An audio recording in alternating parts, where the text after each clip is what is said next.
नमस्कार, मैं हूं मोहित वर्मा। और आज हम जो चर्चा करेंगे वो उस विषय पर करेंगे, क्योंकि आपको पता होगा आज से पहले हमने आपको एक खबर दिखाई थी कि मॉडल टाउन में जो अवैध निर्माण चल रहे हैं, और जो कंप्लेनेंट भी हमारे साथ थे और आज भी कंप्लेनेंट हमारे साथ है। पर लेकिन एक चीज़ का खुलासा करना चाहूँगा कि जिस कंप्लेंट के बावजूद ये जो दबाव बना है, जिस पर निगम कार्रवाई करने की जो सोच रहा है, पर लेकिन कार्रवाई करने के बीच बीच में कोई ऐसा जाल बिछाने की कोशिश की जा रही है या प्रलोभन देने की कोशिश की जा रही है उस कंप्लेनेंट को, कि जिससे कि वो अपनी कंप्लेंट को वापस लें और अवैध निर्माण को दोबारा कंटिन्यू किया जा सके। पर लेकिन जो कंप्लेनेंट है उन्होंने एक ही बात कही कि ना हम बिकेंगे ना हम झुकेंगे। तो आइए एक बार नीरज राणा जी से बात करेंगे और उनसे जानेंगे कि किस किस तरह के प्रलोभन उनके पास जिला यमुनानगर के लोगों के आ रहे हैं, और उन दुकानदारों के आ रहे हैं, या निगम के अफसरों के आ रहे हैं, या पार्षदों के आ रहे हैं। एक बार उनसे जानने की कोशिश करेंगे क्या कहेंगे। निगम में आपने आवाज़ उठाई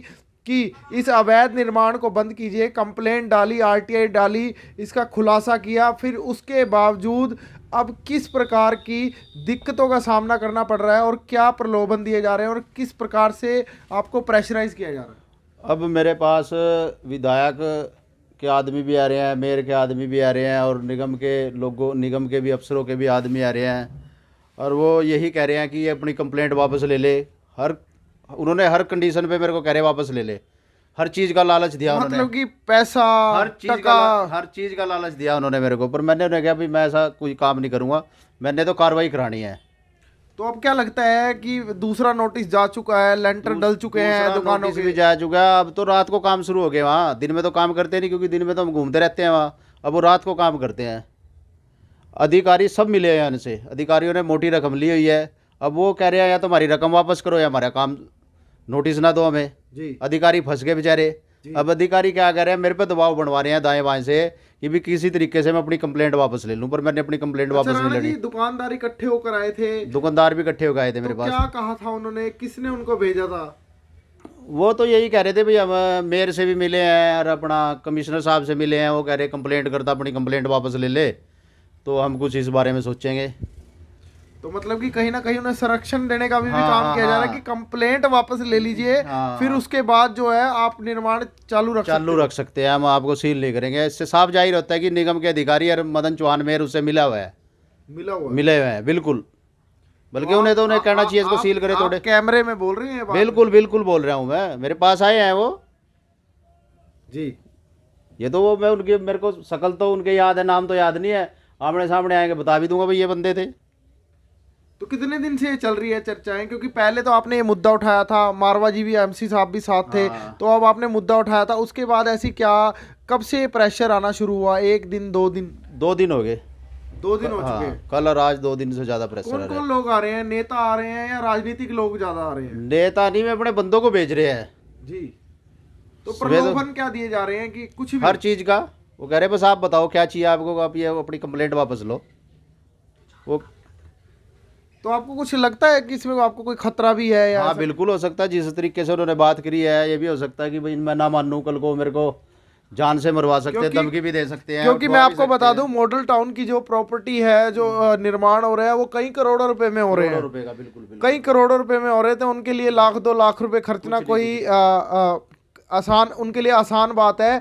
पर लेकिन जो एक बड़ा खुलासा होता है वो ये होता है कि नीरज राणा जी एक कंप्लेंट डालते हैं, जैसा कि आप लोगों को पता है कि मॉडल टाउन के अंदर लगातार जो अवैध निर्माण लगातार चलते जा रहे हैं, दुकानें बनाई जा रही है, पर लेकिन वहाँ के जो नक्शे पास होते हैं वो रिहायशी होते हैं और उसके बाद कमर्शियल निर्माण होते हैं। तो आप इस चीज़ से अंदाज़ा लगा सकते हैं, जिस क्षेत्र के अंदर रिहायशी नक्शे पास होते हैं और वहाँ पर लगातार कमर्शियल निर्माण वहाँ पर कराए जाते हैं, उसके बाद आप अंदाज़ा लगा सकते हैं कि वहाँ के जो अधिकारी, वहाँ के नेता, वहाँ के मंत्री कितने भ्रष्टाचारी होंगे। तो क्या लगता है अगर निगम भ्रष्टाचार है तो कहीं ना कहीं ऊपर के नेता, मेयर या एमएलए? मेयर साहब तो इसमें बिल्कुल मिले हुए हैं, इसमें कोई दो राय नहीं है।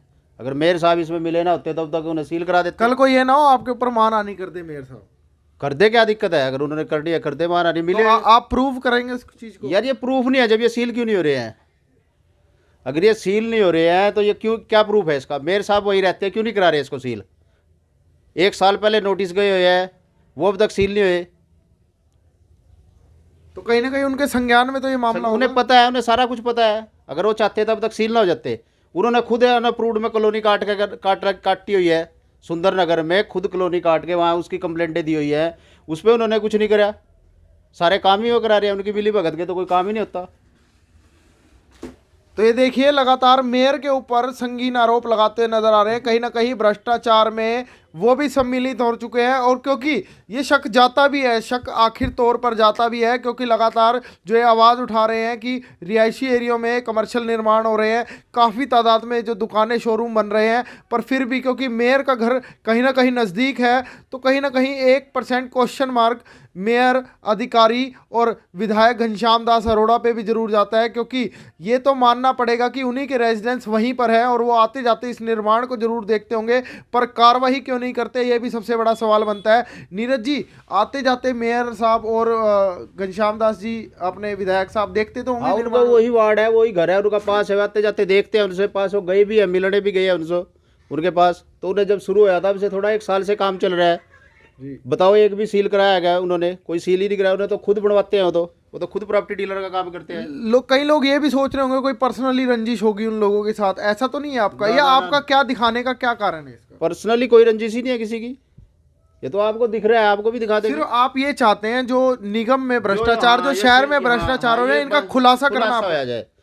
ऐसा मेरी कोई पर्सनल खुंदक थोड़ा किसी से है जी। ये तो निगम के अधिकारी है जो गलत काम कर रहे हैं, अपनी पावर का मिसयूज कर रहे हैं। मेयर साहब अपनी पावर का मिसयूज कर रहे हैं। मान लीजिए जिस अधिकारी ने, मेयर साहब भी अगर वीडियो को देख रहे हो या घनश्याम जी भी इस वीडियो को देख रहे हो, तो मेरा एक सवाल बनता है, अगर आपके अधिकारियों ने 1 साल पहले नोटिस दिए थे और उसकी कार्रवाई 2 या 3 महीने में होनी थी, पर लेकिन 1-1 साल हो चुके अधिकारियों ने कार्रवाई नहीं करी, तो कहीं ना कहीं आपका भी एक जो कर्तव्य बनता है कि अधिकारियों पे आप लगातार दौरा करते हुए नजर आते हैं। आप लगातार, मेयर मदन चौहान लगातार दौरा करते हैं नालियों का, सफाइयों का, तो क्या आपने नगर निगम में इन कामों का कभी दौरा किया है?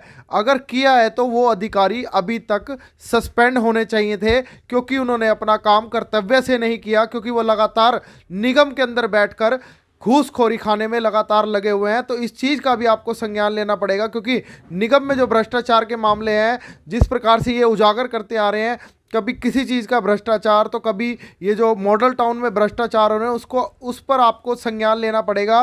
तभी जो इनका कहना है, नीरज राणा जी का कहना है कि ये टैग कहीं ना कहीं आपके ऊपर भी जाता है कि आप भी कहीं ना कहीं भ्रष्टाचारी हैं। तो आप एक बार लास्ट में नीरज राणा जी से बात कर लेते हैं, तो क्या आप जो गोलमोल जो चल रही है, क्या आप साथ जाएंगे उनके? ना, मैं तो इनके खिलाफ रहूंगा। मैंने तो इनकी कार्रवाई करानी है, बल्कि इनकी तो विधान 50 लाख करोड़ रुपए दे दे, ना कुछ भी दे दे, चाहे अरबों रुपए दे दे, तब भी नहीं बिगड़ा तो है ही नहीं। इसका तो विधानसभा में भी क्वेश्चन उठाया था उन्होंने, अपना बिशन सिंह सैनी साहब ने, उसमें भी उन्होंने गोलमोल जवाब भेजा है बना के। क्या सवाल उठाया था बिशन लाल जी? बिशन सैनी जी ने उठाया था कि जैसे अनअप्रूव्ड एरिया है सुंदर नगर पार्ट 2, उसमें जो कॉलोनी काटी हुई है वो बिना अनअप्रूव्ड के कैसे काट दी, बिना नक्शे कैसे मकान बनाए, एक तो वो उठाया था। एक ये मॉडल टाउन में उठाया था, भैया जो इन पे नोटिस गए हुए हैं, ये सील क्यों नहीं करे, इन पे क्या कार्रवाई कराई गई? जवाब दिया इसमें विधायक जी ने? वो पूछेंगे, अब सत्र आज खत्म होया, अभी 1-2 दिन में आएगा उनके पास जवाब। वो जवाब की कॉपी भी मैं आपको ले आके दूंगा अगर मिल गई तो जी।